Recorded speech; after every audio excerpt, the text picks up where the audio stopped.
What we'll notice with this one is actually that there's even more going on than in the last one. We've got, let's see, the square root of x plus 5 minus 2 equals the square root of x minus 1. So the problem with this problem is we've got not one, but two square roots floating around. Okay, so the issue is I need to get rid of one at a time. So this is not going to be necessarily overly hard. It's just going to be very detailed, and we're going to focus on one square root at a time, so it's just going to be long. So what we do notice is nice, though, is that we have one square root by itself. The square root of x minus 1, that is by itself. So let's focus on getting rid of that first. So we'll square both sides of the equation. So we'll square the entire right-hand side. Don't forget your parentheses. But then we have to square the entire left-hand side. Again, do not forget your parentheses. That's really important. On the right-hand side, it's pretty straightforward. The square root and the squared cancel out, leaving you with what was underneath, which is just the x minus 1. However, the left-hand side was not quite as straightforward. Why?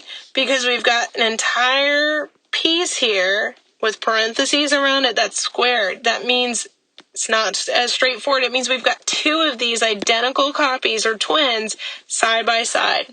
So it means I've got a square root of x plus 5 minus 2 times another one that looks exactly like that, another square root of x plus 5 minus 2. Now, it looks awful, but the only way to multiply these two out is to do FOIL. Not pretty, but that's the only way to get rid of it. But at least some nice things will happen when we actually do this. So the first thing that we'll start out with is doing the square root of x plus 5 times the square root of x plus 5. Well, because they're the same square roots, the square roots will just fall off and just leave you with an x plus 5. However, then I have the square root of x plus 5 times the negative 2. Well, that will just leave us with a negative 2 in front of our square root of x plus 5. What's outside of the square root stays outside. Whatever's inside stays inside. It's really nice. Then I still am not done foiling. I have to multiply out my negative 2 times another square root of x plus 5. So that will give me another negative 2 square roots of x plus 5. And last thing, negative 2 times another negative 2 will give me a positive 4. And on my other side, I still have my x minus 1. Now, I did something here on purpose to make my life a little bit easier. And notice the two middle terms from foiling out the negative 2 square roots of x plus 5 and the negative 2 square roots of x plus 5. I put them on top of one another knowing that they're like terms, so I'm going to be able to add those two.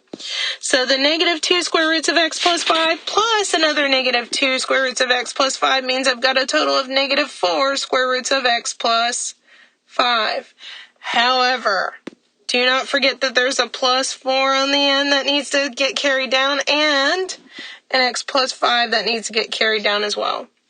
Which, after you do that, you may realize, I've got two more like terms. I've got a plus 5 and a plus 4.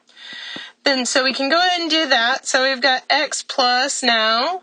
The 5 and 4 will give us 9.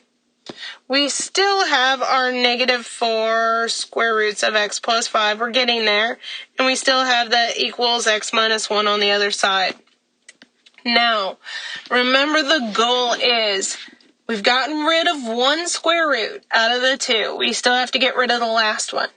I can't get rid of that last square root until it's by itself. So that means I need to move everything else around it. So first of all, to get everything out of here, I need to move the x first. How do I get rid of the x? I'll subtract an x from both sides. Notice that actually cancels out the x on both sides, which is actually really nice. What else do I need to get rid of? I also need to get rid of, let's see, that positive 9. How I'll get rid of a positive 9 is by subtracting 9 on both sides, so that'll help me out.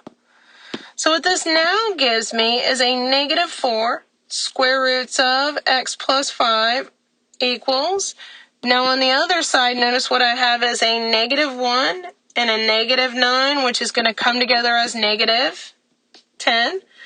I'm getting there.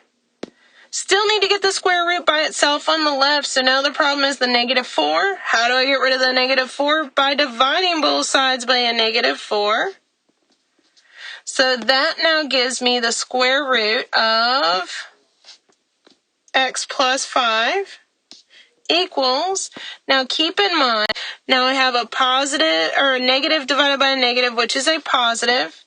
Also, I've got a 10 divided by 4, which does reduce to a 5/2 by dividing both by a 2. Okay, I'm very, very close. Now the question is, what's next? Now I have the square root completely by itself. So now I can get rid of it by squaring both sides. So now I'm going to copy down what I've got. I've got the square root of x plus 5 equals the 5/2. So I can get rid of the square root by squaring both sides of my equation. Remember, the goal of this is, squaring a square root will cancel out the square root with the squared and just leave us what's underneath, which is the x plus 5. On the other side, though, we are squaring an entire fraction. What does it mean to square an entire fraction? It means you're squaring the top and squaring the bottom, which means I'm going to end up with a 25/4. Continuing along, I need to get the x by itself. I'm almost there. I need to subtract 5 from both sides, which will give us that x equals 25/4 minus 5. Well, in order to subtract those two, I need to get a common denominator. Well, remember that the 5 is 5/1, so to get a common denominator of 4, I need to multiply both the top and the bottom by 4. Which will get me a 20/4 that I'm subtracting from my 25/4, which means 25/4 minus 20/4 will get me 5/4 as my final answer. And again, we did technically square both sides of the equation, so if I was going to do something here, I should technically check this by plugging it back into the original equation. Well, let's see. The original problem was the following. It was the square root of x plus 5 minus 2 equals the square root of, the square root of x minus 1. And we'd be plugging in this x wherever there's an x in the original equation and making sure that this works out.